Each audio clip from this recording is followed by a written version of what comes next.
Greetings, super horror family and visiting night dwellers. It's me, Eddie, at your side on this shared journey through the shadows and whispers.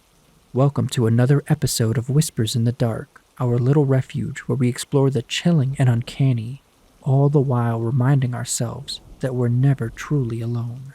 Our story tonight is a unique blend of academics and the otherworldly, titled Midnight Mentor, The Final Exam. It's a story where desperation meets the supernatural, expertly crafted by the cryptic chronicler, the macabre maestro, our very own sinister storysmith, Papa Bones.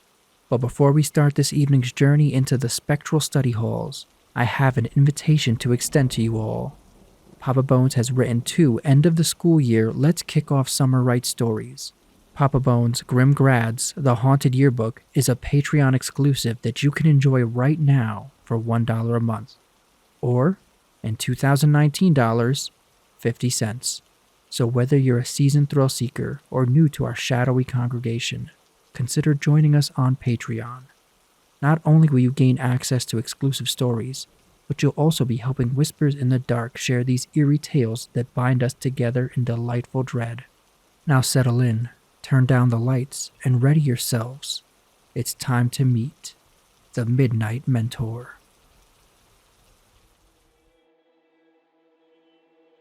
With the threat of final exams looming, Alex found himself worrying to the point he was unable to study. But it wasn't just studying. He couldn't do anything, it seemed. Every Thursday he had band practice. He couldn't hold the beat to save his life. His bandmates were really nice about it. Don't worry about it. Go home, study, ace that final, and we'll be back playing next week. It was really nice of them to say, and Alex tried. But there he was, in the school library, and he just couldn't focus. He kept thinking about what would happen if he failed history. He'd already spent endless evenings trying to memorize historical dates and events, but they all just continued to blur. In contrast, his friend Lisa was breezing through her studies.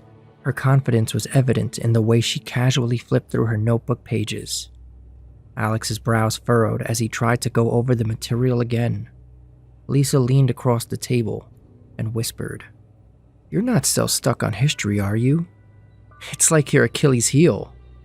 She let out a little giggle. Alex looked up at her, clearly stressed. "Sorry, small history joke. It's okay. It was funny. I'm just not in a laughing mood. Miss Cantavi hates me. The final is 50% of my grade, and my last test in class. I have good reason to be worried. I'd do anything to ensure a passing grade right about now." "Study at the lucky desk," Lisa replied. "The lucky desk?" "Yeah, the lucky desk. That old desk in the corner? Allegedly it's haunted by the spirit of Emma, a past would-be valedictorian who passed away during her finals. Emma, as Lisa recounted, was not only known to be an excellent student, but she was pretty popular too. She was always happy to help someone learn something, never looked down on them or made them feel second-rate. According to the school legend, she always took that desk in the library. It was the quietest place, and far enough away that she could privately tutor students one-on-one. She had aced every test, every quiz, and every exam she'd ever taken while studying there.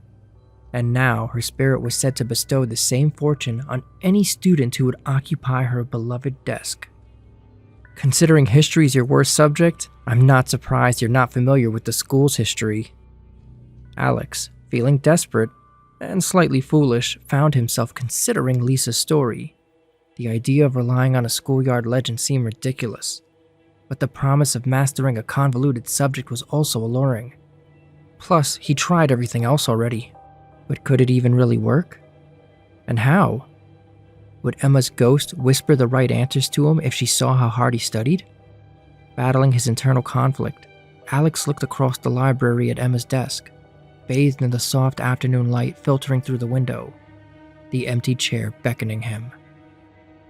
Maybe later," and he returned to his studies. Later that evening, after Lisa left, Alex found himself hovering near the lucky desk, curiosity tugging at him. The whispers of students studying around him seemed to fade away as he neared the corner where it was. It was as if the desk had a strange pull of its own. "Thinking about trying your luck?" came a voice from behind. It was Miss Johnson, the school librarian. A twinkle in her eye suggested she knew exactly what was going on in Alex's mind. Sort of. I mean, it's just a story, right?" Alex asked, attempting to shrug off his interest nonchalantly. Miss Johnson chuckled softly. "Yes, just a story, but a story that has roots." She lowered her voice, giving the conversation a hint of conspiracy. "You know, Emma was an extraordinary student. Kind, brilliant, helpful, and she loved that desk. Used to say it was her quiet place. She was preparing for her finals when the unfortunate happened." A somber silence settled between them. Alex felt a chill run down his spine. The lucky desk suddenly appeared less appealing. But why would she stick around? If the story's true, that is, he quickly added. "Well, Emma was a really giving person," Miss Johnson replied. "They say she stayed to help other students as she did in life." There was a certain earnestness in the librarian's voice that made the legend seem more real. Alex thought about Lisa's words, his own desperation, and Emma's possible ghostly presence. It was ridiculous and weird, but also intriguing. "Remember, Alex," Miss Johnson said, turning to leave, "sometimes stories live beyond us for a reason. Maybe this one has a lesson to teach." Over the next few days, Alex found himself increasingly drawn towards the lucky desk. He watched as others sat there, some out of curiosity, some chuckling at the legend, and some in sincere hope. Each time he wondered if he should give it a try. It was night. Alex found himself alone in the library. He looked at the lucky desk sitting in the dimly lit corner of the library and made his decision. After all, what did he have to lose? As he seated himself, he thought he felt a slight chill, a faint echo of a presence, like he wasn't alone. And ridiculous or not, he felt strangely comforted by it. "All right, Emma," he murmured, opening his history book. "Let's ace this test." Settled at the lucky desk, Alex dove into his study materials with renewed vigor. The desk, sturdy under his elbows, felt like a steadfast friend. His mind, usually a whirlwind of stress, seemed to calm down in this corner. With Emma's name silently on his lips, the dates and events that once blurred together began to take shape. The hours rolled by unnoticed. The Roman Empire's rise and fall, the World War's intricate timeline, the Revolutionary War's key players. It all began to make sense. Like pieces of a puzzle coming together, Alex was astonished at how clearly he began to understand the material. After his first study session at the desk, Alex noticed an immediate change in his understanding of the subject. He aced a practice test, something he'd never done before in history, and his sense of dread slowly began to be replaced with anticipation. Even his bandmates noticed a change. His rhythm was back, and better than ever.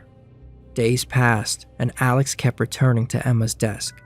Sometimes he'd have to wait in line, but each session he felt more confident and capable. Lisa noticed the transformation too. "Wow, you really turned it around. Maybe there's something to that legend after all," she said. "I don't know. When I sit there, I'm not afraid, so it's easier to study." "Maybe you could sit next to me for a while, for old time's sake." Lisa gestured to a seat beside her. "Aw, Lisa, you know I'd love to. How about tomorrow? My history exam is tomorrow. After I know Miss Cantavi can't fail me, I can be more flexible about where I sit." The two of them laughed. "Okay, good luck," Lisa said, and with that, Alex ran to the empty desk before anyone could take it. Alex studied and studied and studied and studied. Hours passed, It was getting late, but he couldn't stop. The final was tomorrow. His notes and textbooks spread out before him, but he wasn't cramming. He was reviewing the material that he now knew well. He sat there, drawing single lines, creating branches off those lines, writing numbers, dates, events, people, all arranged visually on these timelines. "Thank you, Emma," he found himself whispering into the silence of the library. At that moment, the lights flickered momentarily. He felt a cool rush of air. For a moment, he thought he saw a figure out of the corner of his eye. A girl with a kind smile and encouraging eyes. But when he turned, there was no one. Ridiculous or not, he felt less alone, less afraid. Alex continued studying deep into the night. Or he would have, but at some point he fell asleep. He was awoken by a sudden gust of cold wind. It was like someone had opened a window, only no one was there, and all the windows were closed. Then he heard it, a whisper so soft he could have imagined it. But there it was again, a voice in the stillness, just at the edge of his hearing. "Excellence demands a price." Startled, Alex looked around. The library was empty. No one could have spoken those words. He turned his attention back to his notes, looking to see where he left off before passing out. "Excellence demands a price." The voice came again, clearer this time. It was as if it was right next to him, whispering directly into his ear. His heart pounded in his chest. His mind raced. Was this Emma? Was this the price of using the lucky desk? Could he hear her now? Would she give him answers this way? Alex shook his head. The phrase kept echoing in his mind. "Excellence demands a price." No. It was just stress. He looked at his phone. It was 1 a.m. He was exhausted and on edge. That's what was causing this. Taking a deep breath, Alex decided to call it a night. Gathering his study materials, he gave the lucky desk one last look, the eerie whisper still ringing in his ears. Okay. Excellence demands a price. Excellence demands a price, he said to himself. Maybe it was just a warning, he thought, a reminder that success wasn't about luck, but about hard work too. Morning arrived sooner than expected, much sooner, and Alex managed to sleep past his alarm. He woke up 50 minutes late, alarm blaring in his ears. Miss Cantavi's policy was if you were more than 15 minutes late to an exam, it was an instant 0. Crap. Without thinking, Alex threw on yesterday's clothes, picked up his backpack, and bolted out of the house. He raced down the silent school halls. Almost every door had a printed "Testing in Progress" paper taped to it. When he finally arrived at his class, Miss Cantavi stopped him. "You are late," she whispered. Alex took out his phone. He was late, but only by 9 minutes. "My alarm didn't go off. I'm sorry," he whispered back. "So should I allow you to interrupt everyone's test because of your alarm?" Miss Cantavi replied. "Miss Cantavi, we usually get a 15-minute window. Please." "I'll quietly take my seat. I won't make any noise at all." Alex looked at his phone again. A minute had passed. "Okay, Alex, but you won't get any extra time, so I'd get started right away if I were you." "Thank you, Miss Cantavi," Alex replied, and as quickly but silently as he could, he made his way to his seat. Miss Cantavi took her time walking to Alex with his exam. When she handed it to him, he began to look it over immediately. None of it made sense again. Alex panicked. Was he only smart when he sat at the table? What kind of help was that? Then he began to feel a breeze and heard that voice again. "Excellence demands a price." Alex cautiously looked around. It was as if no one else heard it. Miss Cantavi caught his eyes at the front of the room. She smirked while pointing at the clock on the wall. "Excellence demands a price." The voice came again. Not wanting to make a sound, Alex wrote on the paper, "Please help Emma." And to his amazement, at the very bottom of the page, a line began to appear. After the line was solid, branches started coming off of it. Alex excitedly began filling in the events and dates. Then another line appeared, and another. Alex filled all the timelines in. After filling them all in, Alex was able to remember everything he'd studied. His mind seemed sharper, the answers coming to him with surprising ease. But just as he was about to submit his paper, a sudden chill came over him, and an eerie stillness. His heart pounded in his chest. His hands went clammy. "Are you sure? Excellence demands a price." The whispered warning echoed in his ears. He looked around, half expecting to see a figure of Emma standing there. But she wasn't. He was surrounded by his classmates, who were oblivious to his internal struggle. With his heart pounding in his chest, Alex stared at his completed test paper. Doubt started creeping in. What's the price he would have to pay? Was it worth it? Either way, it was too late now. What was he supposed to do? Tell Miss Cantavi a ghost helped him cheat? That he would need to take the test over? If that wasn't the highway to earn an F in history, he didn't know what was. What was done was done. He took a deep breath and submitted his paper, marking the end of his battle with the history final. 3 days later, the test results were posted. Alex had not only aced the history final, but scored the highest grade in his class. The realization sent a jolt of euphoria through him. He'd done it, thanks in part to the lucky desk. Or thanks to Emma. At least that's what he liked to believe. Alex wondered if there were limitations to what could be done. If he just studied there always, would he ace every exam? It worked for history, and that was his worst subject. But it wasn't time to think about that now. Now it was time to get back to doing what he enjoyed. Alex was about to surprise visit Lisa to tell her the good news, but he couldn't remember where she lived. He'd been there dozens of times. He probably just needed to rest, but he wanted to tell Lisa before she asked him. So he stood still for a moment and focused. And there it was, Lisa's address. Quick as he could, he went over and told her the good news. "I knew you could do it, Alex. You really gave it your all. You deserved that A." Alex blushed. "Hey Lisa, we should grab a pizza and celebrate." Alex was so excited the words nearly bursted from his mouth. "That sounds great! Is the band not meeting today? It's Thursday." "The band! I'll be late!" "Don't worry, come by afterwards and we'll order that pizza."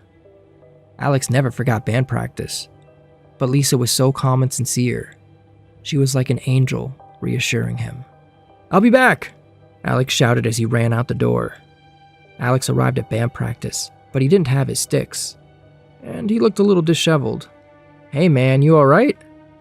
"I'm great. I aced that final." "That's what I'm talking about. We never doubted you." "You look a little tired though. We can postpone till tomorrow. I already spoke to the..." "No way. I've been itching to play all week. I'll just need to use whatever sticks are here. I accidentally left mine at home today." But his hands fumbled on the drums. Even simple beats he'd played effortlessly for years suddenly felt alien. His bandmates looked at him puzzled, asking again if he was okay. "Hey, are you high?" "Me? No way. I'm a straight edge, you know that." "Well, yeah, I know that, but..." "You're not even moving like you normally do when you drum." Alex could tell something was wrong, but even worse, it was like he didn't care.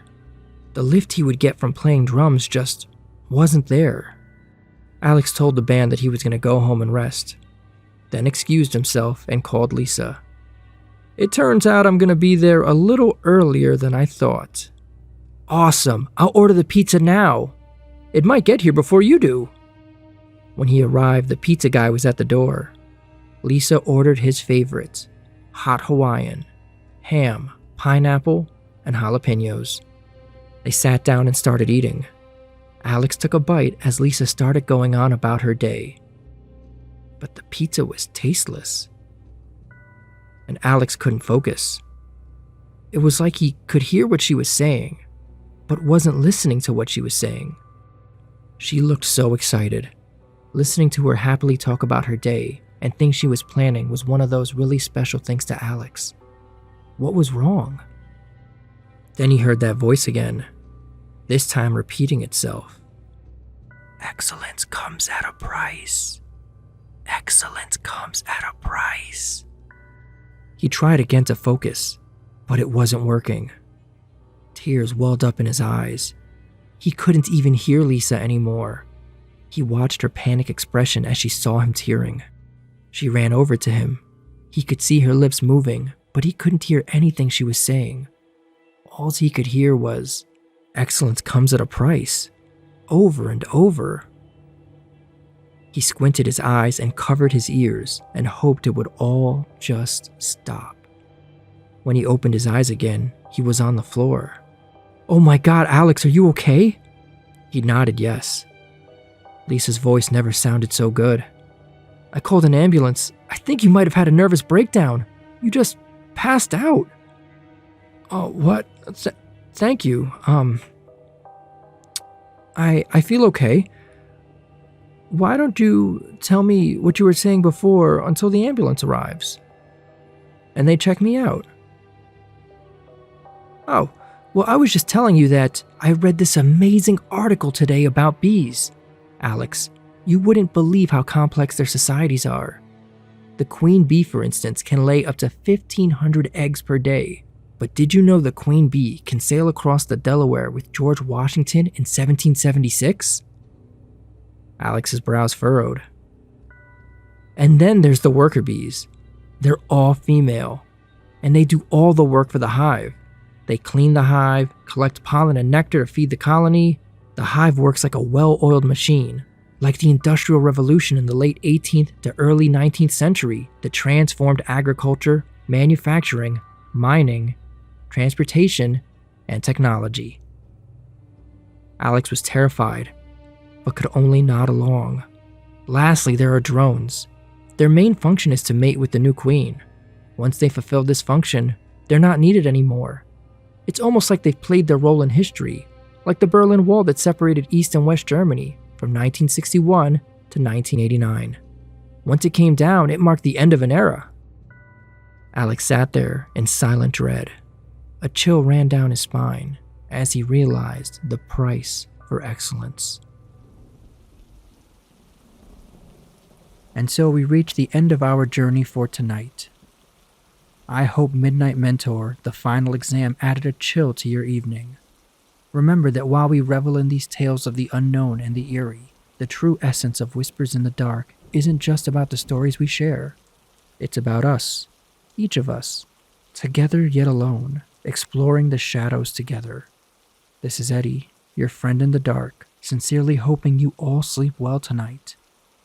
But on this channel, sweet dreams are not guaranteed. Good night.